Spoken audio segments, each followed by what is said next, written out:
Baik, Assalamualaikum warahmatullahi wabarakatuh. Waalaikumsalam warahmatullahi wabarakatuh. Selamat siang teman-teman saya. Perkenalkan saya Muhammad Revi Renanda dengan NIM 25000180779. Saya akan mempresentasikan proyek akhir pemrograman web saya, yaitu berjudul Sistem Pengelolaan Pinjaman Alat Lab. Sistem ini bertujuan untuk agar peminjaman alat lab lebih terstruktur dan tercatat secara digital. Next.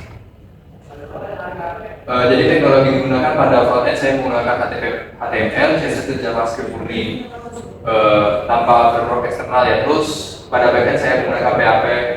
Terus saya juga menggunakan database yaitu MySQL untuk yang dikelola dengan via PHP admin dengan server lokal menggunakan Excel. Saya juga menggunakan tanpa CSS atau framework ya. Jadi dari dasar untuk pemahaman menu arsitektur web. Next. Jadi saya punya dua fitur, satu untuk mahasiswa, satu lagi untuk admin. Pertama saya akan menjelaskan untuk fitur mahasiswa dulu. Yang pertama ada registrasi login akun. Jadi pada halaman awal kalian akan disuruh login. Lalu ada setelah login kayak ada daftar alat. Lalu selain daftar alat kita juga bisa mengajukan peminjaman alatnya. Lalu kayak input tanggal berapa kalian mengalihkan dan serta ada riwayat peminjamannya. Serta jika alatnya sudah dikembalikan sesuai tanggal, maka akan kembali alat otomatis. Next. Oke, jadi di sini ada alur program biar mahasiswanya. Pertama kalian akses ke website terlebih dahulu, lalu registrasi ya kalau jika sudah punya akun. Lalu cari alat, lalu mengisi form pinjaman jika diisi, lalu kalian bisa riwayat ya. Nanti akan diverifikasi oleh admin. Next. Nah sekarang ada fitur untuk admin. Jadi admin sendiri punya fitur utamanya yaitu dashboard statistik. Jadi admin bisa melihat statistiknya. Lalu ada bisa menambahkan, menghapus atau bahkan mengedit alat dan upload foto. Bisa verifikasi peminjaman jadi admin yang meng-ACC alatnya. Serta jika ada sudah terverifikasi maka stok otomatis berkurang. Next. Untuk alur program admin nggak jauh beda sebenarnya. Jadi admin harus login lalu kelola alat serta verifikasi setuju atau tolak. Admin juga bisa update stok. Next. Nah, jadi untuk struktur folder kami menggunakan folder utama berisi indeks dan login, indeks berisi halaman utama serta login untuk halaman login. Lalu ada folder admin ya berisi file-file untuk alat kelola admin ya. Lalu di bagian includes ada komponen proteksi. Jadi halaman ini punya sistem keamanan yang tersendiri. Lalu bagian config ada koneksi database yang akan menghubung ke PHP admin atau MySQL. Lalu bagian aset yang berisi untuk kebutuhan style ya, ada CSS dan JavaScript. Lalu bagian folder upload berisi foto-foto alat bagian. Next.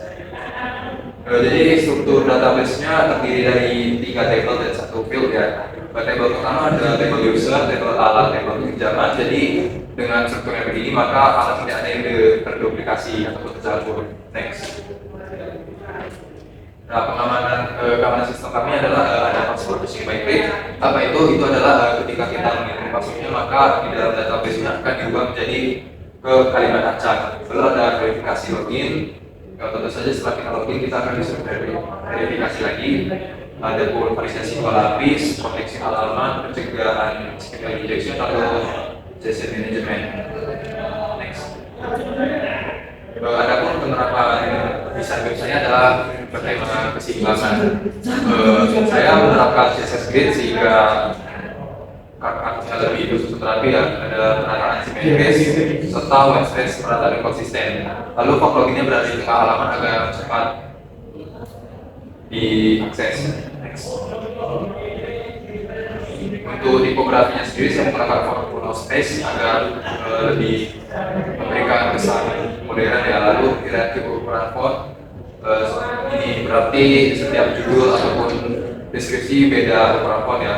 Terus ada spacing judulnya sendiri ada jarak-jaraknya sehingga terlihat lebih dominan. Lalu fokus warna tinggi, artinya jika pengguna lihat warnanya berbeda sehingga bisa mempercepatkan reaksinya. Next. Untuk background utama saya menggunakan tema bulat ya. Lalu pada kartu panel saya sedikit terangkan agar tidak tergabung dengan backgroundnya. Lalu pada bagian kartunya saya menggunakan aksen hijau sebagai agar tidak campur dengan backgroundnya. Lalu ada pun toko-toko lain menggunakan warna yang sama seperti kuning, hijau, merah, biru.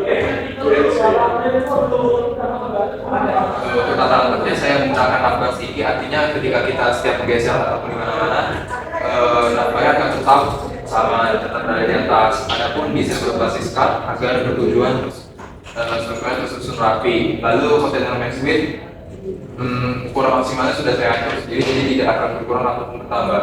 Untuk media query responsif, jadi web ini bisa diakses melalui komputer maupun smartphone ya. Next.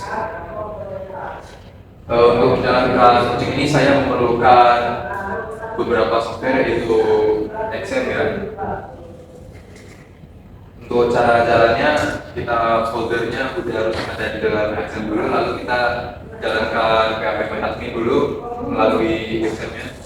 Lalu import dulu database SQL-nya di PHP admin, lalu kita buka localhost-nya. Next. Oke, saya akan menjelaskan demonya. Di sini saya akan menyampaikan beberapa kode penting ya. Yang pertama ada validasi stok, terus password dan sistem keamanannya, serta demonstrasi dari alur perjalanan dari awal hingga akhir.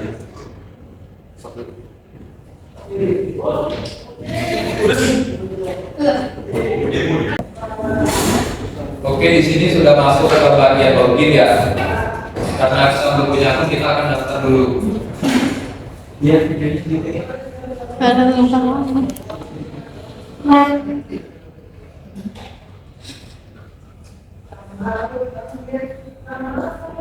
Untuk nama lengkap, kita isi nama lengkap sedikit.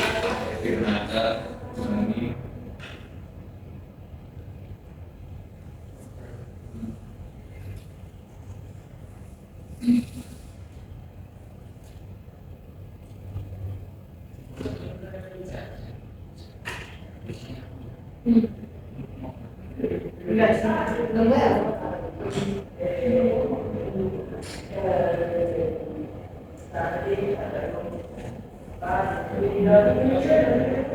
Karena akunnya sudah terdaftar, kita login.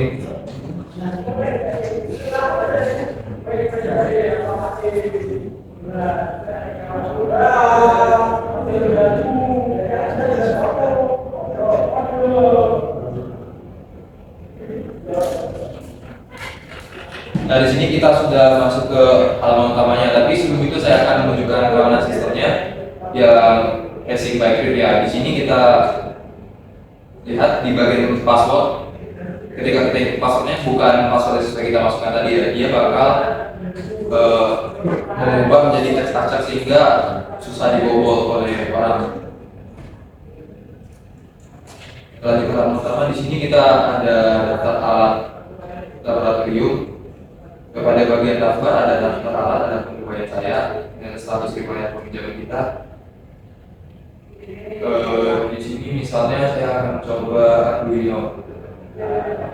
Nah, ini juga ada salah satu fitur keamanannya juga, di mana validasi tanggal kembaliannya. Misalnya hari ini kan tanggal 14, kita akan berencana kembali tanggal 13 bulan.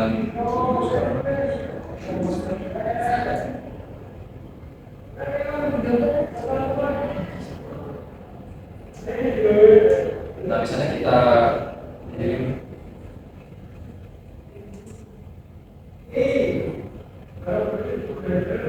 misalnya karena hari ini tanggal 13, ini ada satu validasi tanggalnya harus setelah hari ini. Jadi tanggalnya bisa tidak error. Maka dari itu kita harus menyesuaikan tanggal kembali, misalnya tanggal 16. Maka dari itu pengajuan punya berhasil dikirim. Nah, sekarang tinggal hanya menuju sebuah admin ya. Kalau gitu saya akan coba jadi admin. Nah, ini adalah tampilan dari yang jadi admin ya. Di sini kita ada shortcut untuk alat atau verifikasi pinjaman, di sticky dan juga ada. Dan di sini kita bisa mengedit alat ataupun menambah alat ya.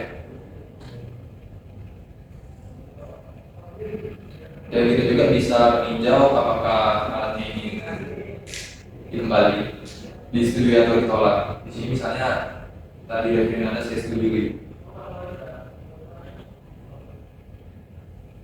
Pada bagian pengelolaan juga kita bisa mengedit alatnya juga untuk mengatur jumlah stok ataupun mengatur kondisi bahkan. Saya di sini saya buat pusat.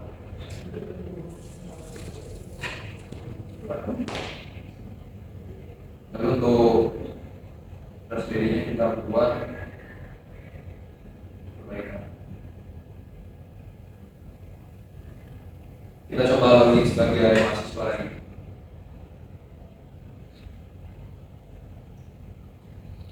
Oke, bagi sini akan berubah menjadi tidak tersedia ya, karena dalam kondisi rusak ataupun perbaikan.